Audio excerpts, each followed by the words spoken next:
بسم اللہ الرحمن الرحیم۔ شروع اللہ کا نام لے کر جو بڑا مہربان نہایت رحم والا ہے۔ بکھیرنے والی ہواؤں کی قسم جو اڑا کر بکھیر دیتی ہیں، پھر پانی کا بوجھ اٹھاتی ہیں، پھر آہستہ آہستہ چلتی ہیں، پھر اس چیز کو یعنی بارش کو تقسیم کرتی ہیں کہ جو وعدہ تم سے کیا جاتا ہے وہ یقیناً سچا ہے، اور انصاف کا دن ضرور واقع ہوگا۔ اور آسمان کی قسم جس میں کئی رستے ہیں کہ اے اہل مکہ تم ایک اختلاف والی بات میں پڑے ہوئے ہو، اس سے یعنی عقیدہ آخرت سے وہی پھرتا ہے جو اللہ کی طرف سے پھیرا جائے۔ اٹکل دوڑانے والے ہلاک ہوں جو بے خبری میں بھولے ہوئے ہیں، پوچھتے ہیں کہ جزا کا دن کب ہوگا۔ اس دن ہوگا جب ان کو آگ میں عذاب دیا جائے گا۔ اب اپنی شرارت کا مزہ چکھو، یہ وہی ہے جس کے لیے تم جلدی مچایا کرتے تھے۔ بے شک پرہیزگار بہشتوں اور چشموں میں ہوں گے، اور جو جو نعمتیں ان کا پروردگار انہیں دیتا ہوگا انہیں لے رہے ہوں گے۔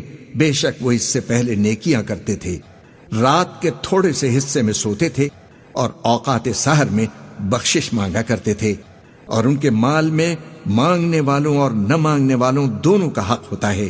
اور یقین کرنے والوں کے لیے زمین میں بہت سی نشانیاں ہیں، اور خود تمہاری جانوں میں، تو کیا تم دیکھتے نہیں؟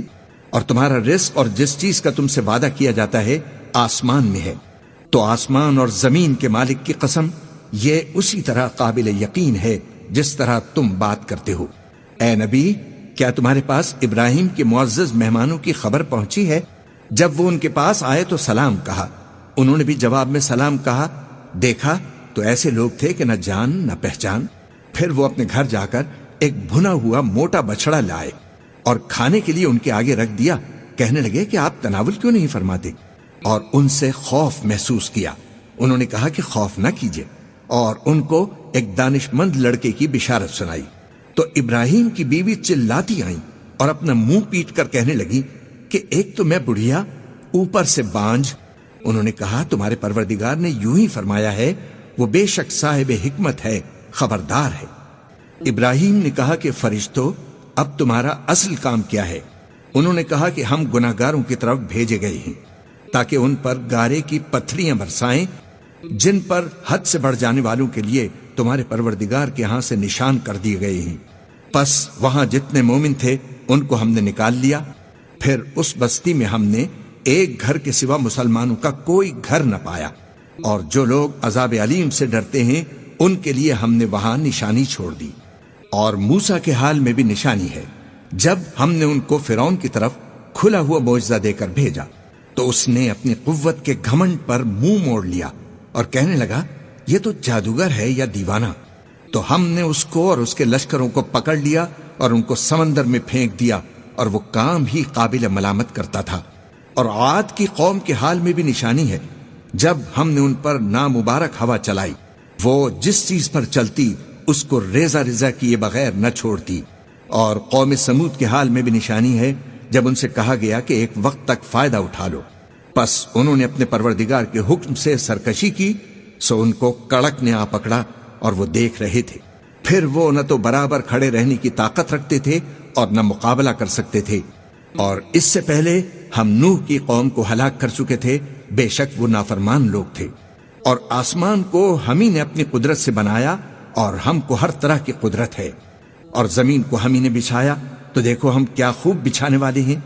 اور ہر چیز کے ہم نے دو دو جوڑے بنائے تاکہ تم نصیحت حاصل کرو۔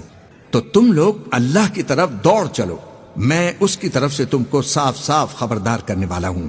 اور اللہ کے ساتھ کسی اور کو معبود نہ بناؤ، میں اس کی طرف سے تم کو صاف صاف خبردار کرنے والا ہوں۔ اسی طرح ان سے پہلے لوگوں کے پاس بھی جو پیغمبر آتا تو وہ اس کو بھی جادوگر یا دیوانہ کہتے۔ کیا یہ لوگ ایک دوسرے کو اسی بات کی وصیت کر مرے ہیں؟ نہیں، بلکہ یہ شریر لوگ ہیں۔ تو اے نبی، ان سے منہ موڑ لو، تم کو ہماری طرف سے ملامت نہ ہوگی، اور نصیحت کرتے رہو کہ نصیحت مومنوں کو نفع دیتی ہے۔ اور میں نے جنوں اور انسانوں کو اسی لیے پیدا کیا ہے کہ وہ میری عبادت کریں۔ میں ان سے رزق تو نہیں مانگتا، اور نہ یہ چاہتا ہوں کہ وہ مجھے کھانا کھلائیں۔ اللہ ہی تو سب کو رزق دینے والا ہے، زوراور ہے، مضبوط ہے۔ سو کچھ شک نہیں کہ ان ظالموں کے لیے بھی عذاب کی نوبت مقرر ہے، جس طرح ان کے ساتھیوں کی نوبت تھی، تو ان کو مجھ سے عذاب جلدی نہیں طلب کرنا چاہیے۔ پھر جس دن کا ان کافروں سے وعدہ کیا جاتا ہے اس دن ان کے لیے خرابی ہے۔